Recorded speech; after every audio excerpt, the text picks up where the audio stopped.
എന്റെ പരാജയപ്പെട്ട ഒരു സിനിമയ്ക്ക് പുറകിൽ വരുന്ന സിനിമയാണ് പൃഥ്വിരാജ് എന്ന് പറയപ്പെടുന്ന ഒരാളുടെ വാക്കും ഞാൻ നിനക്ക് ഡേറ്റ് തന്നിരിക്കുന്നു. ആ വാക്ക് നിന്നെ ഞാൻ മഹാസൗധത്തിലേക്ക് കൊണ്ടുപോകുന്നു. വന്നയാൾ കാഞ്ചനയിടത്ത് ഇളക്കി വിടുന്നു, വിഷയങ്ങൾ ഉണ്ടാക്കുന്നു, തകർക്കുന്നു.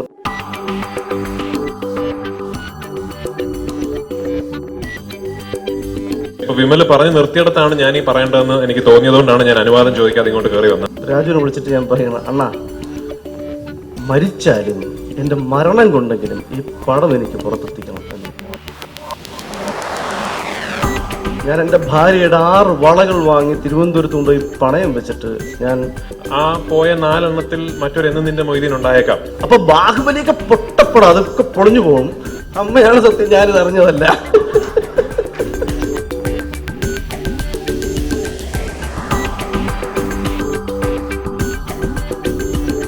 മൊയ്തീന്റെ നാൾ വഴികൾ എന്ന് പറഞ്ഞിട്ട് വിഷ്വൽ കാണിച്ച ആരായാലും അവനെ എനിക്കിപ്പോ കാണണം. പൃഥ്വിരാജും പാർവതി മേനോനൊന്നും ഇല്ലടേ അതില്. പൃഥ്വിയും പാർവതിക്ക് വിചാരിക്കാൻ സാധ്യത ഇവൻ പ്ലാൻ ചെയ്ത് അമ്മയാണ് സത്യം, ഞാനിത് അറിഞ്ഞതല്ല. മൊയ്തീൻ എന്ന സിനിമ കാഞ്ചനയും മൊയ്തീനും എന്ന് പറയപ്പെടുന്ന ഒരു കാമുകനും കാമുകിയും മുക്കം എന്ന് പറയപ്പെടുന്ന ഒരു പ്രദേശത്തുണ്ടാവുകയും അത് ഒരു ദൈവം സഹായിച്ചിട്ട് പിന്നെ അതൊരു ഡോക്യുമെൻ്ററി ആക്കാൻ ഒരു അവസരം കിട്ടുകയും അത് പിന്നെ സിനിമയാക്കാനുള്ള ഒരു സഞ്ചാരമായിരുന്നു.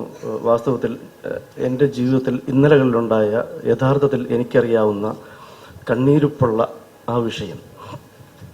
അത് 2007 ഞാനത് 2006 ഞാൻ അത് ഡോക്യുമെൻ്ററി ആക്കുന്നു. ഞാൻ ജോലി ചെയ്ത് ഒരു TV ചാനലിന് വേണ്ടി ഡോക്യുമെൻ്ററി ആക്കുന്നു. അത് ഞാൻ പിന്നീട് സിനിമ ചെയ്യാം എന്ന് വിചാരിക്കുന്നു. അത് വിചാരിച്ചത് എൻ്റെ ആഗ്രഹം, ഞാൻ എന്നെ ഈ നിമിഷം വരെ എന്നെ എൻ്റെ ജീവിതത്തിൻ്റെ നാൾ വഴികളിൽ ആ വഴികളെ മാറ്റാൻ ദൈവം സഹായിച്ച എൻ്റെ കുടുംബത്തോടൊപ്പം BP റഷീദും അതിനേക്കാൾ ഉപരി പൃഥ്വിരാജ് എന്ന് പറയപ്പെടുന്ന ഒരാളുടെ വാക്കും ഞാൻ നിനക്ക് ഡേറ്റ് തന്നിരിക്കുന്നു. ആ വാക്കും അതാണ് വാസ്തവത്തിൽ എൻ്റെ ജീവിതത്തെ ഞാനിപ്പോൾ ഓർക്കുമ്പോൾ എൻ്റെ എന്താണ്, നമ്മൾ ഇങ്ങനെയൊന്നും ആവേണ്ടിയിരുന്ന ആളാണോ എന്ന് എനിക്കറിയില്ല. കുറേ ആഗ്രഹങ്ങളുണ്ടായിരുന്നു, കുറേ ചിന്തയുണ്ടായിരുന്നു, പ്രവർത്തിക്കാനുള്ള മനസ്സും ഉണ്ടായിരുന്നു. അതിനൊക്കെ ദൈവം അവസരം നൽകിയ ആ മഹാമനസ്കരോട് 1000 നന്ദി പ്രകാശിപ്പിച്ചുകൊണ്ട് ഞാൻ ആ നാൾ വഴികൾ പെട്ടെന്നൊന്ന് പറഞ്ഞ് അവസാനിപ്പിക്കാം. ഞാൻ പറഞ്ഞതുപോലെ 2007 ഡോക്യുമെൻ്ററി ചെയ്യുന്നു. അന്ന് ഞാനിപ്പോൾ പെട്ടെന്ന് ഓർക്കുന്നത് ബഹുമാനായ റോഷൻ ആൻഡ്രൂസ് സംവിധാനം ചെയ്തൊരു സിനിമയുണ്ട്, ഉദയനാണ് താരം. അതിൻ്റെ അവസാനത്തെ അതിൻ്റെ ക്ലൈമാക്സിന് തൊട്ട് മുമ്പുള്ള ഒരു ഷോട്ട്. അദ്ദേഹം സിനിമ ചെയ്യുന്നു, ഉദയൻ തിയേറ്ററിൽ സിനിമ വരുന്നു. ഒരു വലിയ ആൾക്കൂട്ടം എണീറ്റ് നിന്നിട്ട് തിയേറ്ററിൽ നിന്നിട്ട് ഇങ്ങനെ കരഘോഷം മുഴക്കുകയാണ്. അതിന് തൊട്ട് മുമ്പ് അത് ഫിക്ഷനാണ്, നമുക്കറിയാം. ഒരാൾ എഴുതിയുണ്ടാക്കിയൊരു കഥയാണ്, ഒരാൾ അത് രൂപീകരിച്ച ഒരു സംവിധായകൻ്റെ ക്രിയേറ്റിവിറ്റിയാണ്. പക്ഷേ അവിടെയൊക്കെ നമ്മുടെ മനസ്സിൽ അദ്ദേഹത്തിൻ്റെ ഇന്നലെ വരെയുള്ള സങ്കടങ്ങളും അദ്ദേഹത്തിൻ്റെ മനസ്സിലുണ്ടായിരുന്ന ഒരു ചിത്രവും ഒരു വലിയ സമൂഹം അത് കാണുകയും അത് എണീറ്റ് നിന്ന് കൈയടിക്കുകയും ചെയ്യുന്നു.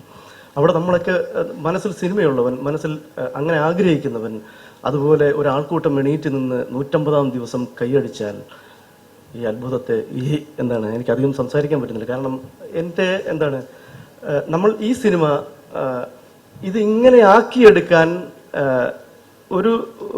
നമ്മൾ ഇങ്ങനെ സഞ്ചരിക്കുന്നു. നമ്മൾ ലളിതമായൊരു ഉദാഹരണം പറയാം. ഇത് പലർക്കും അറിയാമെങ്കിലും അറിയില്ലെങ്കിലും ഇത് അങ്ങനെ പെട്ടെന്ന് രൂപീകരിക്കപ്പെട്ടൊരു സിനിമയല്ല. രാജു നേരത്തെ പറഞ്ഞതുപോലെ തന്നെ അതിന് തൊട്ട് മുമ്പുള്ള ഒരു വിഷയം എന്ന് വെച്ചാൽ, ഞാൻ ഈ സിനിമ ജലം കൊണ്ട് മുറിവേറ്റോൾ 2007 ചെയ്തിട്ട് 2 തവണ ത്രില്ലർ എന്ന് പറയുന്ന ബഹുമാനായ B ഉണ്ണികൃഷ്ണന്റെ സിനിമ തിരുവനന്തപുരത്ത് നടക്കുമ്പോൾ ഞാൻ രാജുവിന്റെ ഡ്രൈവർ രാജൻ എന്നൊരാൾ ഇവിടെ ഉണ്ടെങ്കിൽ അതെ, ഞാൻ തിരുവനന്തപുരത്ത് ഒരു പഴയ ലെനോവോ ലാപ്ടോപ്പുമായിട്ട് ഈ ജലം കൊണ്ട് മുറിവേറ്റോൾ കാണിക്കാൻ പോവുകയാണ്. രാവിലെ മുതൽ ഉച്ചവരെ 3 മണി വരെ ഞാൻ പുറത്ത് കാത്തുന്നത്. രാജൻ ഇടയ്ക്കിടയ്ക്ക് കാണും. രാജൻ എന്തായി. അപ്പം രാജുവിടെ തിരക്കാണ്. അപ്പോൾ രാജൻ വന്നിട്ട് വൈകുന്നേരം പറയുന്നു, ഇന്നിനെ കാണാൻ പറ്റില്ല. പിറ്റേന്ന് ഞാൻ വീണ്ടും പോയി. അപ്പോൾ എനിക്കന്നൊരു ചുമന്ന ഒരു ഇൻഡിക്ക കാറാണ് ഉണ്ടായിരുന്നത്. അപ്പോൾ AC ഓൺ ചെയ്തിട്ടാൽ ഡീസൽ നഷ്ടപ്പെടുമെന്ന് വിചാരിച്ചിട്ട് ഞാൻ ഫാൻ മാത്രം ഇട്ട് വൈകുന്നേരം അണ്ണാ 6 മണി വരെ ഞാൻ വണ്ടിയിലുണ്ടായിരുന്നു. അന്നും കാണാൻ അന്ന് അവസാനം 6 മണിക്ക് രാജു വന്നിട്ട് പറഞ്ഞു കാണണമെന്ന് പറഞ്ഞു. അപ്പം രാജുവിനോട് വലിയ തിരക്ക്, എനിക്കറിയാം അവിടെ ബഹളം നടക്കുന്നു അത് ഇത്. കാരണം സിനിമയിൽ ഒരു അങ്ങനെ അറിയാവുന്ന ഒരാളല്ലല്ലോ, സിനിമ ചെയ്യണമെന്ന് ആഗ്രഹം മാത്രമുള്ള ആൾ മാത്രമായിരുന്നു ഞാൻ. 2 ദിവസം കഴിഞ്ഞിട്ട് വരാൻ പറയുന്നു. അവസാനം ഞാൻ വണ്ടി കയറി വണ്ടി സ്റ്റാർട്ടായിരുന്നില്ല, ബാറ്ററി മുഴുവൻ പോയി. അങ്ങനെ രാജനും സംഘവും കൂടെ ഉന്തി വിട്ട വണ്ടിയാണ് വർഷങ്ങൾക്ക് ശേഷം ഞാൻ നിങ്ങൾ പറഞ്ഞ പോലെ മെമ്മറീസിൻ്റെ ലൊക്കേഷനിൽ വരികയും അവിടെ വെച്ച് ഇത് കാണുകയും ഇന്ന് ഈ രൂപത്തിൽ ഇതാവുകയും ചെയ്തത്. ഇത് ഒരുപാട് പ്രാർത്ഥനകൾ ഇതിനുണ്ടെന്നുള്ളതാണ്. ഇത് എന്താണ്, നമ്മുടെ ഒപ്പമുള്ളവർ തന്നെ, നമ്മൾ വിശ്വസിക്കാത്ത, ഞാനിത് പൊതുവേ പറഞ്ഞ് അധിക്ഷേപിക്കുന്നില്ല, എന്തൊരു അമർഷവും വാശിയും എന്താണ് കടിച്ചു കീറാനുള്ള മാനസികാവസ്ഥയും ഒപ്പം നിന്നൊരാൾ സിനിമയെ ഞാൻ നിന്റെ ഒപ്പമുണ്ട്, ഞാൻ നിങ്ങളുടെ ഒപ്പമുണ്ട്, കൂടോട് ചേർത്തതാ, നിന്നെ ഞാൻ മഹാസൗധത്തിലേക്ക് കൊണ്ടുപോകുന്നു വന്നയാൾ കാഞ്ചനയിടത്ത് ഇളക്കി വിടുന്നു, വിഷയങ്ങൾ ഉണ്ടാക്കുന്നു, തകർക്കുന്നു. ഞാനിത് ഒന്നും അധികം പറയുന്നില്ല. ഇത് ഇന്ന് ഈ നിമിഷം പറഞ്ഞില്ലെങ്കിൽ ഞാൻ ദൈവത്തോട് ചെയ്യുന്ന മാപ്പില്ലായ്മയായിരിക്കും അത്. അങ്ങനെ ഒരുപാട് ക്രൂരമായി ഭീകരമായ വേദനകളും ഒക്കെ ചെയ്ത് ഒരു രാജുവിന് എനിക്കറിയാം, പാർവതിക്കും അറിയാമെന്ന് ഞാൻ വിശ്വസിക്കുന്നു. ഞാൻ ഒരു ദിവസം പടം ഏകദേശം നിന്ന് പോകുമെന്നൊരവസ്ഥയിൽ രാജുവിനെ വിളിച്ചിട്ട് ഞാൻ പറയണം, അണ്ണാ മരിച്ചാലും എൻ്റെ മരണം കൊണ്ടെങ്കിലും ഈ പടം എനിക്ക് പുറത്തെത്തിക്കണം എന്ന് പറഞ്ഞു. അപ്പം പൃഥ്വി എന്നോട് പറയുന്നത്, അണ്ണ എന്തായാലും മരിക്കണ്ട, നമുക്ക് പടം പുറത്തെത്തിക്കാമെന്ന് പറയുന്നു. ഞാൻ മരിക്കാതെ, ഒരു മരണം സംഭവിക്കാതെ 150 ദിവസം ആഘോഷിക്കപ്പെടുന്ന ഒരു പടത്തിന് വേണ്ടി എന്താണ് എല്ലാം മറന്ന് എൻ്റെ ഒപ്പം നിന്ന 2 നിർമ്മാതാക്കൾ, എൻ്റെ ഹൃദയത്തിൽ നിന്നും 1000 രക്തപുഷ്പങ്ങൾ ഞാൻ സമർപ്പിക്കുന്നത് ബിനോയ് ശങ്കരത്തിനും ആ രാജീവ് തോമസിനുമാണ്. എനിക്കറിയാം പോസ്റ്റ് പ്രൊഡക്ഷൻ ചെയ്യാൻ നിവൃത്തിയില്ല. നമ്മുടെ കൂടെയുള്ള ഒരാൾ പറയുന്നു ഇപ്പൊ പോസ്റ്റ് പ്രൊഡക്ഷൻ വേണ്ട.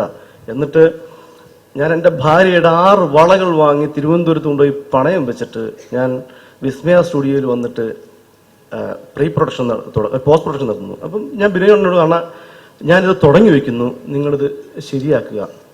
അവസാനം ഞാൻ രാജീവ് തോമസ് അദ്ദേഹം പറയുന്നു, നിങ്ങൾ ഒന്നുകൊണ്ടും വിഷമിക്കേണ്ട, തുടങ്ങിക്കോളൂ, ഞാനിത് പൂർത്തിയാക്കി തരാം.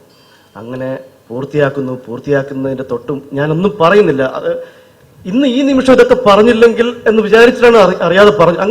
അങ്ങനെ എന്താ നിസ്സാരമായി രൂപീകരിക്കപ്പെട്ട ഒരു പടത്തിന്റെ ആഘോഷമല്ല ഇവിടെ നടക്കുന്നത് എന്ന് അറിയിക്കാൻ വേണ്ടി മാത്രമാണ് ഞാനിത് പറഞ്ഞു പോയത്.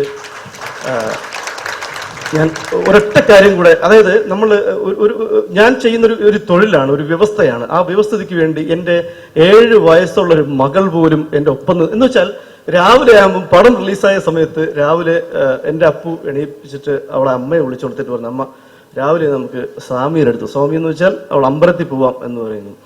അതായത് അവൾ രാവിലെ സ്വാമിയെ കാണാൻ പോകുന്നത് മറ്റു പടങ്ങളെല്ലാം തകർന്നു പോകണം, എൻ്റെ അപ്പയുടെ പടം മാത്രം വിജയിക്കണം.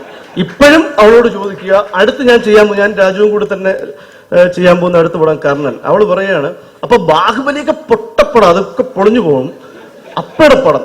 അങ്ങനെ എൻ്റെ ഒപ്പം നിന്ന് എൻ്റെ കുടുംബത്തിനും ഒക്കെ ഞാൻ എന്താണ് ആ നന്ദികൾ സമർപ്പിക്കുന്നു. പിന്നെ എൻ്റെ ഒരു സംവിധായകൻ്റെ അസിസ്റ്റന്റുമാര്, ഈ നിമിഷവും ഞാൻ കുറ്റം പറഞ്ഞ അവരാണ് ഇപ്പോഴും എല്ലാ കാര്യങ്ങൾക്കുള്ള, അവർക്കും എൻ്റെ 1000 നന്ദി. ലന, ഞാനും നിങ്ങളും തമ്മിൽ ലൊക്കേഷനിൽ ഭയങ്കരമായി തർക്കം ഉണ്ടാവുകയായിരുന്നു. പക്ഷെ ആ തർക്കങ്ങളെല്ലാം എൻ്റെ ഞാൻ ഇങ്ങനെയൊക്കെ കാണുന്നു എന്ന് അവർ തിരിച്ചറിഞ്ഞിട്ട് പല പൊതുവേദികളിലും അവരത് തുറന്നു പറയുകയൊക്കെ ചെയ്യുന്നു. പ്രിയപ്പെട്ട റഷീദക്ക, ഞാൻ റഷീദയ്ക്ക് നിന്നു പോകും എന്ന് വിചാരിച്ച ആ പടത്തിനെ കൈപിടിച്ച് ഇതുവരെ കൊണ്ടുവന്ന റഷീദയ്ക്ക് ഞാൻ ഒന്നും കൂടെ ഓർത്ത് നന്ദി പറയുന്നു. പ്രിയപ്പെട്ട രാജു, നിങ്ങൾ തന്ന ജീവിതമാണിത്. Thank you. 1000 നന്ദി എല്ലാവർക്കും. ഇപ്പൊ വിമല് പറഞ്ഞു നിർത്തിയിടത്താണ് ഞാൻ ഈ പറയേണ്ടതെന്ന് എനിക്ക് തോന്നിയതുകൊണ്ടാണ് ഞാൻ അനുവാദം ചോദിക്കാതെ ഇങ്ങോട്ട് കയറി വന്നത്. നിന്റെ മൊയ്തീൻ റിലീസായ ദിവസം ഈ സിനിമ വൈകുന്നേരം ആ സിനിമ ഒരു വലിയ വിജയമാണ് എന്ന് നമ്മൾ തിരിച്ചറിഞ്ഞതിന് ശേഷമാണ് വിമൽ വന്നിട്ട് പണ്ടിങ്ങനെ ത്രില്ലറിന്റെ ലൊക്കേഷനിൽ തിരുവനന്തപുരത്ത് തന്നെ കാണാമെന്ന കഥ പറയുന്നത്. അപ്പോ ഇവിടെയുള്ള എല്ലാവർക്കും സിനിമാ മേഖല പരിചയമുള്ളവരായിരിക്കും. അപ്പോൾ ഏതൊരു നടനാണെങ്കിലും, തിരക്കുള്ള നടനാണെങ്കിലും തിരക്കില്ലാത്ത നടനാണെങ്കിലും ഒക്കെ ഒരു സിനിമാ ലൊക്കേഷനിൽ ആ സിനിമാ ഷൂട്ടിങ്ങിന്റെ തിരക്കുകളും ഷോട്ടിന്റെ ഇടയിൽ അയാളെ അല്ലെങ്കിൽ ആ നടിയെ കാണാൻ വരുന്ന മറ്റ് ആൾക്കാരുടെ മീറ്റിങ്ങുകളുടെ സമയം എന്നൊക്കെ പറഞ്ഞ വലിയ തിരക്കുണ്ട്. അപ്പൊ എനിക്കറിയാം ഇന്ന് ഞാൻ ഷൂട്ട് ചെയ്ത ലൊക്കേഷനിൽ പോലും എന്നെ കാണാൻ വന്ന ഒരു 5-6 ആൾക്കാരിൽ ഒരു 1-2 പേരെ എനിക്ക് കാണാൻ സാധിച്ചിട്ടുള്ളൂ. ആ പോയ 4 എണ്ണത്തിൽ മറ്റൊരു എന്ന് നിന്റെ മൊയ്തീൻ ഉണ്ടായേക്കാം. അതാണ് വസ്തുത. അൺഫോർച്ചുനേറ്റ്ലി അതിന് വേറൊരു നിർവാഹമില്ല. ഞാൻ ലോകത്ത് സൃഷ്ടിക്കപ്പെടുന്ന എല്ലാ നല്ല സിനിമകളും എന്നിലൂടെ വേണം പ്രേക്ഷകൻ കാണാൻ എന്നുള്ളൊരു വാശിയോ അങ്ങനെ ഒരു അത്യാഗ്രഹമോ എനിക്കില്ല. എനിക്ക് പക്ഷെ ഒരു കാര്യം പറയാനുള്ളത്, ഈ സിനിമയുടെ ഒരു ആദ്യ തിരക്കഥാ രൂപീകരിക്കപ്പെട്ടപ്പോ എന്റെ സിനിമാ ജീവിതത്തിൽ എനിക്ക് തോന്നുന്നു ഞാൻ 92-93 സിനിമകൾ അഭിനയിച്ചു കഴിഞ്ഞു. ഇന്ന് വരെ ഞാൻ വേറെ ഒരു സിനിമയ്ക്കും ചെയ്യാത്തൊരു കാര്യം ഞാൻ ചെയ്തു.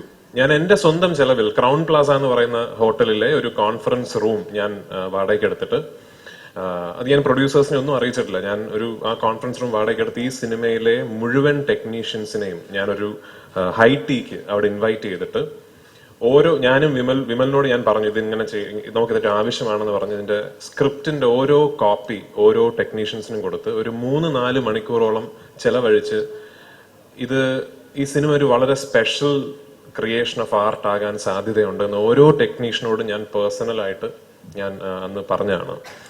പിന്നീട് ഈ സിനിമയുടെ ഷൂട്ടിംഗ് തുടങ്ങി ഒരു പാതി വഴിയായി നിന്നപ്പോൾ ഇതിൽ എത്ര പേർ ഇങ്ങനൊരു ദിവസം ഉണ്ടാകും എന്ന് വിശ്വസിച്ചിരുന്നു എന്ന് ചോദിച്ചാൽ അതിന്റെ ഉത്തരം വളരെ രസകരമായിരിക്കും. അപ്പോ ഒരുപാട് വിമല പറഞ്ഞ പോലെ തടസ്സങ്ങളും ബുദ്ധിമുട്ടുകളും ഒക്കെ നേരിട്ട് അതിനെ മറികടന്ന് ഉണ്ടായതാണ് ഇങ്ങനെ ഒരു സായാഹ്നം. നമുക്കാർക്കും സൃഷ്ടിക്കാൻ സാധിക്കാത്ത, സിനിമയാൽ സൃഷ്ടിക്കപ്പെടുന്ന ഒരു മാജിക് ഈ മാധ്യമത്തിനുണ്ട് എന്നുള്ളതിന്റെ ഏറ്റവും വലിയ ഉദാഹരണമാണ് എന്ന് നിന്റെ മൊയ്തീൻ എന്ന് പറയുന്ന സിനിമ. എന്റെ പരാജയപ്പെട്ട ഒരു സിനിമയ്ക്ക് പുറകിൽ വരുന്ന സിനിമയാണ്. ഈ സിനിമ റിലീസ് ചെയ്യുന്ന സമയത്ത് ഈ സിനിമയെ കുറിച്ച് യാതൊരു മുൻകൂർ ഹൈപ്പോ ധാരണയോ ഒന്നുമില്ലാതെ കേരളത്തിലെ തിയേറ്ററുകളിൽ എത്തിയ സിനിമയാണ്. ഇതിന്റെ ഡിസ്ട്രിബ്യൂട്ടേഴ്സ് ആയ സെൻട്രൽ പിക്ചേഴ്സ് ആണ് ഇതിന്റെ റിലീസിന്റെ 2 ദിവസം മുമ്പ് ഈ സിനിമ കണ്ടിട്ട് എന്നെ വിളിച്ച് പറയുന്നത്, അയ്യോ ഇതൊരു വലിയ ഹിറ്റാവും, അജിയേട്ടൻ ഷാജിയേട്ടൻ ഇവിടെ ഉണ്ടോ, ഇതൊരു വലിയ ഹിറ്റാവുമെന്ന് ഇതിന്റെ ഡിസ്ട്രിബ്യൂട്ടേഴ്സ് ആയ സെൻട്രൽ പിക്ചേഴ്സ് ആണ് ഈ സിനിമ കണ്ടിട്ട് ആദ്യം എന്നെ വിളിച്ച് പറയുന്നത്. അതുവരെ ഈ സിനിമയെ പറ്റി അങ്ങനെ ഒരു വലിയ ധാരണയൊന്നും ആർക്കും ഇല്ലായിരുന്നു. അപ്പോ ഞാൻ ഇന്ന് ഈ ഷീൽഡ് ഏറ്റുവാങ്ങിക്കുന്നത് ഈ സിനിമയിൽ പ്രവർത്തിച്ച ഓരോരുത്തർക്കും വേണ്ടി എന്നതുപോലെ തന്നെ എന്നെ കഴിഞ്ഞ 14 വർഷങ്ങൾക്കിടയിൽ എന്റെ ലൊക്കേഷനുകളിൽ കാണാൻ വന്ന് കഥ പറയാൻ വന്ന് എന്നെ കാണാൻ പറ്റാതെ തിരിച്ചുപോയ ഓരോ സിനിമാ സംവിധായകനും വേണ്ടിയാണ്.